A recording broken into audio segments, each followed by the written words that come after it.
Пораката е јасно пренесена во Брисел дека Македонија бара нови заклучоци од Европскиот совет за земјава да ги донесе уставните измени. Ова го изјави министерот за надворешни работи и надворешна трговија на Македонија Тимчо Муцунски, кој при тоа рече дека земјите членки и европските институции развивале свест и разбирање за позициите на земјава. Сепак Муцунски не сакаше да открие каков е одговорот на Брисел на ова барање. Дали сме дискутирале? Несомнено, тоа е една од темите за кои што сме дискутирале. Во врска со одговорот, да оставиме времето да покаже. Значи, некои работи и вие добро знаете, се навраќаме повторно на една дискусија што јас и ви имавме на една претходна пресконференција.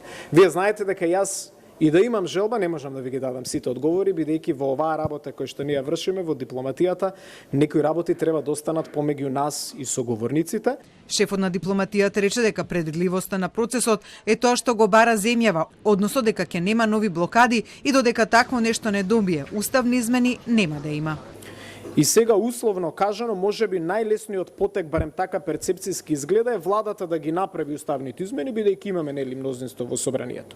Но што доколку владата го направи тоа и не знаеме дека и знаеме дека за 6 месеци повторно можеме да се соочиме со истата ситуација. Дали е тоа одговорен, па и европски пристап. И ние велиме мора да има рамка за предвидливост. Да знаеме прво што сите толкуваме како решение од 2022.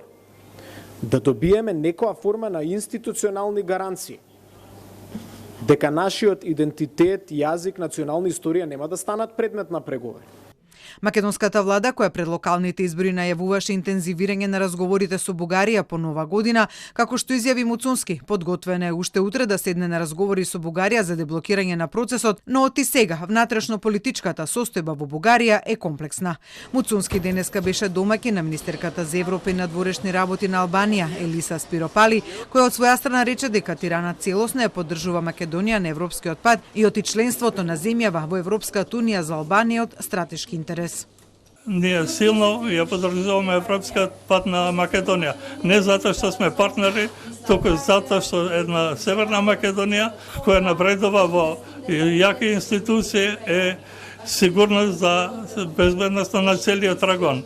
Спиропали при тоа се надева дека Европската унија ќе го одржи ветувањето за проширување, дека процесот треба да се заснова на заслуги, односно на спроведените домашни задачи на земјите кандидати. При тоа министерката од Албанија се надева дека земјите од регионот ќе го направат невозможното и ќе ги надминат, како што рече, грчевите во кои се наоѓаат, а кои често не се поради нив. Таа побара политиките на некои земји членки да не влијаат на јасната европска перспектива на земјите од регионот.